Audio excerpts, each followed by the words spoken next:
Friends, आज की कहानी है अधूरी मोहब्बत भाग 28। पिछले भाग में आपने पढ़ा, विहान सुनील से पूछता है कि कैसे शुरू हुई तुम दोनों की लव स्टोरी। सुनील कुछ बोलने ही वाला था, तभी उसे शरारत सूझी। अब आगे उसने तिरछी नजरों से बंटी और राजू की तरफ देखा और बोला, वैसे किसी ने तुम लोगों को बताया या नहीं कि अब तुम लोगों की एक नहीं बल्कि तीन तीन भाभियां हैं। सुनील की बात सुनते ही राजू और बंटी हड़बड़ा गए, क्योंकि न सिर्फ सुनील ने बल्कि राजू और बंटी ने भी आरोही और सोनिया के बारे में किसी को नहीं बताया था। सुनील की बात सुन सब बंटी और राजू को घूरने लगे। हम बताने ही वाले थे। बंटी सबको अपनी तरफ घूरता देख हकलाते हुए बोला, हाँ वो टाइम ही नहीं मिला बताने का। राजू जबरदस्ती हंसते हुए बोला, अच्छा टाइम नहीं मिला, हम बताते हैं कैसे टाइम निकाला जाता है, साहिल ने कहा। और फिर तीनों ने मिलकर जो धुलाई की राजू और बंटी की। सुनील और बाकी जूनियर चुपचाप ये सब देखकर मजे ले रहे थे। बेचारे राजू और बंटी जो पहले ही सुनील से घूसा खा चुके थे, अब तीनों ने मिलकर उन दोनों का कचुम्बर निकाल दिया था। और सुनील दूर से उन्हें देखकर एविल स्माइल दे रहा था, क्योंकि उसे पंगा लेना राजू और बंटी को बहुत भारी पड़ा था। ये बात दोनों अच्छे से समझ गए थे। काफी देर यूं ही मस्ती करने के बाद जब सब थक गए तो एक जगह पर गोला बनाकर बैठ गए। सर, अब आप लोगों का झगड़ा खत्म हो गया हो तो आप तीनों अपनी अपनी कहानी बताइए ना। आप लोग कब और कैसे मिले और किसने पहले प्रपोज किया? एक जूनियर ने कहा तो सब सुनील, राजू और बंटी की तरफ देखने लगे। हाँ, ये तो हमें भी जानना है। तुम तीनों की दोस्ती कांड करने के लिए तो मशहूर थी ही, यहाँ भी तीनों ने साथ में कैसे चौका मारा? समक्ष ने कहा। सबके जिद करने पर सुनील, बंटी और राजू ने बारी बारी सब कुछ बता दिया। कैसे वो लोग मिले, कैसे प्यार हुआ और कैसे अंजलि जी ने अलका को अपनाने से इनकार कर दिया। अलका के बारे में जानकर सबको बहुत दुख हुआ। भाई, तुम तीनों बहुत किस्मत वाले हो जो तुम तीनों की जिंदगी में इतनी अच्छी लड़कियां आई। कभी इनका दिल मत दुखाना। और सुनील, अलका भाभी के साथ बचपन से लेकर आज तक जो कुछ भी हुआ वो ये सब डिजर्व नहीं करती थी, तो उन्हें कभी कोई तकलीफ मत होने देना भाई। उन्हें हमेशा खुश रखना। वो सारी खुशियां डिजर्व करती है जो उन्हें बचपन से लेकर आज तक नहीं मिली, साहिल ने कहा। उसकी बात सुन सुनील ने हाँ में सिर हिलाया। वैसे ये सब छोड़ो, ये बताओ तुम तीनों कब शादी कर रहे हो? विहान ने कहा। जब अंजलि माँ चाहेंगी तभी हमारी शादी होगी, बंटी ने कहा। हाँ, अंजलि माँ ने हमें हर कदम पर संभाला है। सच कहूँ तो उन्होंने मुझे कभी एहसास ही नहीं होने दिया कि मैं एक अनाथ। राजू अपनी बात पूरी करता इससे पहले ही सुनील ने उसके मुंह पर हाथ रख दिया और बोला, दोबारा ऐसा कभी मत बोलना कि तू अनाथ है। हम सब एक परिवार हैं। हाँ राजू, आर्मी वालों का पहला परिवार उनका देश और दूसरा परिवार उनका दोस्त ही तो होता है, जिसके साथ वो अपनी आधी से ज्यादा जिंदगी गुजारते हैं। शायद इसीलिए अपनी मौत से ज्यादा डर अपने दोस्तों को खोने का होता है उन्हें, समक्ष ने कहा। तो सब खामोश हो गए, क्योंकि कहीं ना कहीं ये बात सब जानते थे कि उनकी जिंदगी का कोई भरोसा नहीं है। सबको खामोश देख सुनील बोला, अरे तुम सब सेंटी मत हो यार, हमारी दोस्ती इतनी कमजोर नहीं है जो इतनी आसानी से टूटे। कहते हुए सुनील का गला रुंध गया, लेकिन उसने खुद को संभाल लिया। लेकिन सबने ये महसूस कर लिया और सब एक साथ आकर सुनील के गले लग गए। इस वक्त वहाँ कोई किसी का जूनियर, कोई किसी का सीनियर नहीं था। इस समय सभी एक अच्छे दोस्त थे जो अपने दोस्तों को खोने से डरते थे। लेकिन क्या सच में इनकी दोस्ती यूं ही बरकरार रहेगी या फर्ज के आगे इनकी दोस्ती का सिलसिला खत्म हो जाएगा? ये तो समय ही बताएगा। थोड़ी देर बाद सब एक दूसरे से अलग हुए तो सुनील बोला, अभी तो तुम सबको मेरी शादी में डांस करना है। किसी को छोड़ने वाला नहीं हूँ मैं, सबको मेरी शादी में आना है, अभी से बता रहा हूँ। हाँ बिल्कुल, ये भी कोई कहने वाली बात है? तेरी शादी में तुम्हें खूब धमाल मचाएंगे, विहान ने कहा। देखना तुम सब, मैं इतनी धूमधाम से शादी करूंगा कि तुम सब देखते रह जाओगे, सुनील बोला। ओ हीरो, सपनों की दुनिया से बाहर आ जा और सो जा चुपचाप, सुबह जल्दी उठना है, राजू ने कहा। तो सबने समय देखा, रात के 1 बज गए थे, इसलिए सब चुपचाप अपने अपने बिस्तर पर चले गए। सुनील अपने बिस्तर पर लेटकर अपने मोबाइल में अलका की फोटो देखने लगा और अपने मन में बोला, न जाने कब वो दिन आएगा अलका जब तुम पूरी तरीके से मेरी होगी। मैं बहुत बेसब्री से इंतजार कर रहा हूँ उस दिन का जब तुम मेरी बाहों में होगी पूरे हक से, पूरे रीति रिवाजों के साथ में। सुनील न जाने कब तक अलका की फोटो देखता रहा, फिर न जाने कब उसे नींद आ गई। अगले दिन सुबह सचिन स्कूल जाने के लिए तैयार हो रहा था। अलका के न रहने की वजह से सरोज जी को घर का सारा काम करना पड़ता था। इतने सालों से अलका ही सब कुछ संभाल रही थी। अब उसके न रहने पर सरोज जी को जब काम करना पड़ता तब उन्हें और गुस्सा आता और उनका सारा गुस्सा सचिन पर निकलता। जब तक अलका थी तब तक तो वो सचिन का पूरा ख्याल रखती, उसे किसी भी चीज की कमी नहीं महसूस होने देती। लेकिन जब से वो अंजलि जी के पास चली गई थी, सरोज जी सचिन को परेशान करने का एक मौका नहीं छोड़ती। कभी कभी तो वो उसे 2-2 दिन तक खाना भी नहीं देती और ना ही लंच ले जाने देती। सचिन कितना भी समझदार हो, लेकिन था तो वो 12 साल का बच्चा ही। कितना भूख बर्दाश्त करता।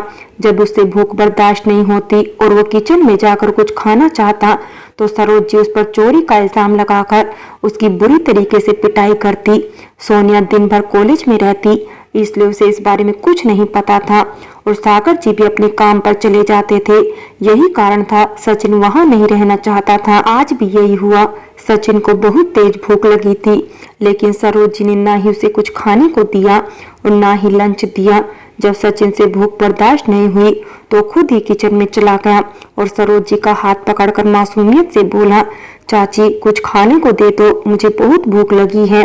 सचिन की बात सुन सरोज जी ने सचिन को झटक दिया और बोली, क्यों, तेरा बाप यहाँ पैसे गाड़ कर गया था क्या, जो जिंदगी भर तुझे और तेरी बहन को पालू मैं।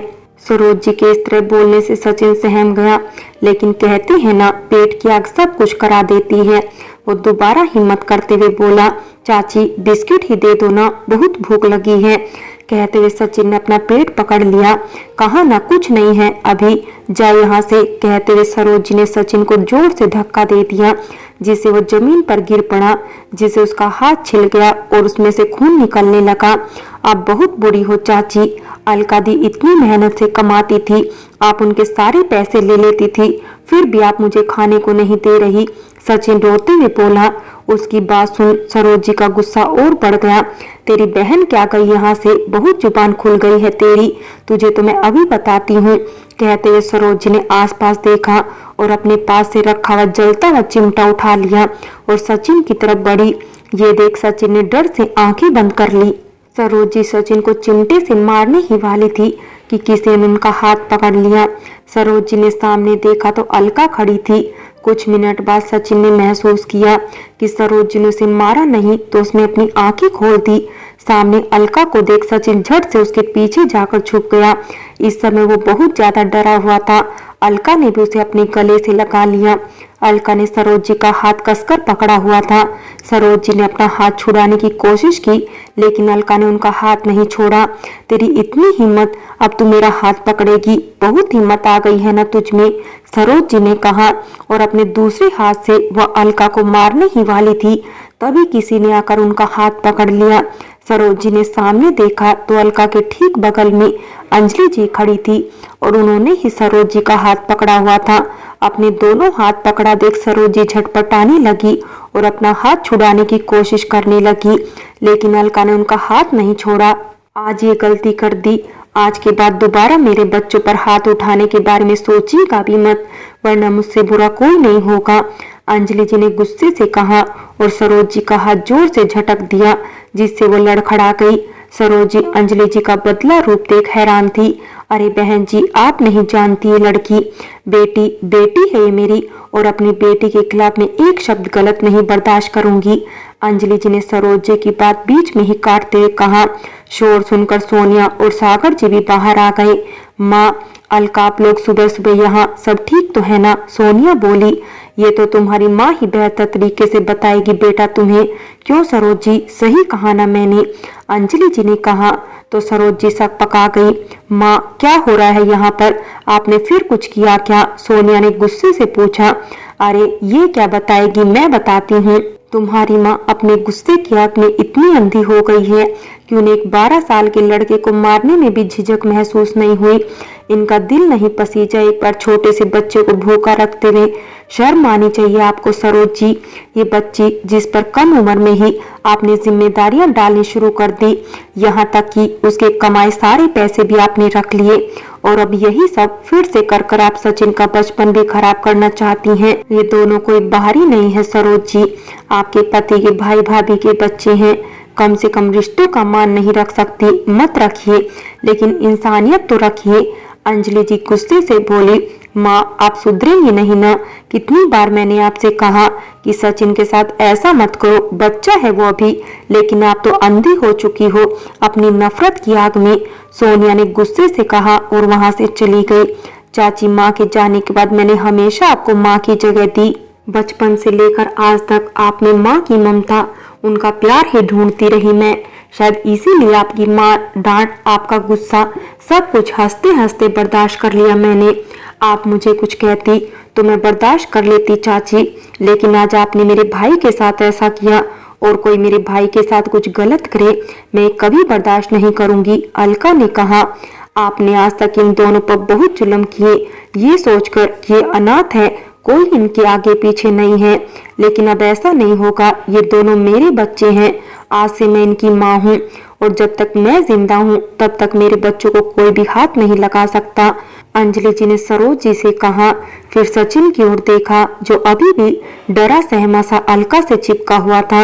अंजलि जी ने प्यार से सचिन को अपने पास बुलाया और उसके सामने घुटनों के बल बैठते हुए बोली, तुम्हें पता है सचिन, जब मेरा बेटा तुम्हारे जितना था ना, वो भी बिल्कुल तुम्हारे जैसा ही मासूम था। मैं जब भी तुम्हें देखती हूँ तो मुझे अपने बेटे की याद आती है। जानती हूँ अपनी माँ की जगह किसी और को देना आसान नहीं है, लेकिन फिर भी मैं पूरी कोशिश करूंगी कि तुम्हें तुम्हारी माँ की कमी महसूस न होने दूं। क्या तुम मुझे अपनी माँ के रूप में स्वीकार करोगे? आंटी, आप मुझे मारोगी तो नहीं ना, और मुझे भूखा तो नहीं रखोगी ना चाची की तरह? सचिन डरते हुए बोला। उसकी बात सुन अंजलि जी की आंखें नम हो गई। नहीं बच्चा, मैं आपको कभी नहीं मारूंगी, बल्कि मैं आपको खूब सारा प्यार करूंगी, और आपका जो मन करे आप लेकर खा लेना। आपको उसके लिए किसी से पूछने की जरूरत नहीं है। अंजलि जी ने प्यार से कहा, तो फिर मैं आपको अलका दीदी की तरह माँ बुला सकता हूँ? सचिन ने पूछा। बिल्कुल बुला सकते हो, अंजलि जी ने कहा। थैंक यू माँ, सचिन ने कहा। उसके मुंह से माँ सुन अंजलि जी को सुनील की याद आ गई। उन्होंने सचिन को गले लगा लिया। मैं अपने दोनों बच्चों को लेकर यहाँ से जा रही हूँ, और उम्मीद करती हूँ आज के बाद आप भी मेरे या मेरे बच्चों की जिंदगी में दखलंदाजी नहीं करेंगी। अंजलि जी ने सरोज जी से कहा, और अलका और सचिन का हाथ पकड़कर वहां से चली गई। सबके जाने के बाद सागर जी गुस्से से बोले, सुधर जाओ सरोज, वरना तुम्हारा ये गुस्सा एक दिन तुम्हें सबसे दूर कर देगा। कहते हुए सागर जी भी वहां से चले गए। ऐसे ही दिन बीत रहे थे। सचिन और अलका अब भी अंजलि जी के साथ ही रहते थे। सचिन को अंजलि जी के रूप में एक माँ मिल गई थी, और वो बहुत खुश रहता था। सोनिया और आरोही भी शाम को अपना कॉलेज और ऑफिस से सीधा अंजलि जी के घर ही आती। कभी कभी तो दोनों वहीं रुक जाती। ऐसे ही दिन बीत रहे थे। यूं तो सब अपनी अपनी जिंदगी में व्यस्त थे, लेकिन फिर भी कुछ लोगों की जिंदगी रुक सी गई थी, और वो लोग थे अलका, सोनिया और आरोही। कहते हैं प्यार में बहुत ताकत होती है। जब किसी की जिंदगी में प्यार आता है तो इंसान हर मुश्किलों का सामना कर लेता है। अपने प्यार के लिए किसी से भी लड़ जाता है तो कहीं कुछ भी बर्दाश्त कर लेता है। वो प्यार ही तो है जो एक इंसान को पूरी तरीके से बदल देता है। लेकिन जब वही प्यार इंसान से दूर हो जाए तो ऐसा लगता है जैसे जिंदगी रुक सी गई हो। कुछ ऐसा ही हाल इन तीनों का भी था। इन तीनों के ही लाइफ में पहली बार कोई लड़का आया था जो इनके लिए इतना मायने रखता था। लेकिन कहते हैं ना, सबसे मुश्किल काम होता है अपने प्यार से दूर रहना। अलका, सोनिया और आरोही के साथ भी यही था। एक तरफ तो ये तीनों खुश थी कि इनकी लाइफ में इतना प्यार करने वाला लड़का आया है, लेकिन दूसरी तरफ इनके मन में उदासी थी अपने प्यार से दूर रहने की। साथ ही एक डर भी था उन्हें खोने का। कश्मीर में नेटवर्क की दिक्कत की वजह से सुनील, बंटी और राजू से बातें भी बहुत कम हो पाती थी। बस उनके साथ बिताए हुए कुछ पल ही थे जिन्हें याद कर अलका, सोनिया और आरोही अपने दिन काट रही थी। ये सब कुछ अंजलि जी भी समझ रही थी। आखिर एक समय था जब वो भी इस दौर से गुजर चुकी थी। लाख मन को समझा लो, लेकिन जब इंसान दिल के आगे हार जाता है तो कुछ नहीं समझ पाता। सुनील, बंटी और राजू का हाल भी इन तीनों से अलग नहीं था। जब भी उन्हें समय मिलता अकेले में वो एक दूसरे को याद जरूर करते। ऐसे ही कुछ दिन और बीत गए। एक दिन सुनील, बंटी और राजू ड्यूटी पर जा रहे थे। तभी एक जूनियर ने आकर कहा कि कर्नल सर उन तीनों को अभी अपने कैबिन में बुला रहे हैं। ऐसी क्या बात हो गई जो सर ने इतनी सुबह सुबह हमें बुलाया? बंटी ने कहा, पता नहीं, चलो देखते हैं, राजू ने कहा और तीनों कर्नल सर के ऑफिस पहुंचे। जय हिंद सर, तीनों ने एक साथ सल्यूट करते हुए कहा। जय हिंद, कर्नल सर ने कहा। सर आपने बुलाया हमें? सुनील ने कहा। कैप्टन सुनील ग्रोवर, अभी अभी हमें खबर मिली है कि आपकी माँ की तबीयत बहुत खराब है। वो जल्द से जल्द आप तीनों से मिलना चाहती है, इसलिए मैं आप तीनों को 2 हफ्ते की छुट्टी दे रहा हूँ। आप तीनों अभी निकलिए और अपनी माँ से मिल लीजिए, उन्हें आप तीनों की जरूरत है। कर्नल नफे सिंह की बात सुन तीनों दंग रह गए। ये सब सुन सुनील को लगा मानो उसके शरीर में जान ही नहीं बची। उसने बहुत मुश्किल से खुद को संभाला। ये देख कर्नल नफे सिंह सुनील के पास आए और उसका कंधा थपथपाते हुए बोले, हौसला रखो, सब ठीक होगा। जाओ तुम लोग अपना सामान पैक कर लो। कर्नल नफे सिंह के कहने पर तीनों बाहर आ गए। हिम्मत रख राजू, कुछ नहीं होगा, माँ को देखना, वो बिल्कुल ठीक होगी, राजू ने कहा। हाँ सुनील, हमारी माँ इतनी कमजोर नहीं है, तू देखना, हमें देखते ही वो झट से ठीक हो जाएगी, बंटी ने कहा। वो दोनों सुनील को तो संभाल रहे थे, लेकिन अंदर ही अंदर दोनों खुद डर रहे थे कि पता नहीं अंजलि जी की तबीयत कैसी होगी। कुछ देर बाद तीनों सामान पैक कर दिल्ली के लिए निकल गए। शाम तक तीनों दिल्ली अपने घर पहुंच गए। माँ कहाँ हैं आप? सुनील घर में घुसते ही बोला। तभी उसकी नजर सामने पड़ी। सामने का नजारा देख तीनों दंग रह गए। फ्रेंड्स, बाकी की कहानी अगले भाग में देखें और अगर कहानी अच्छी लगी हो तो लाइक करें, शेयर करें और प्यार भरी कहानी चैनल को सब्सक्राइब करें।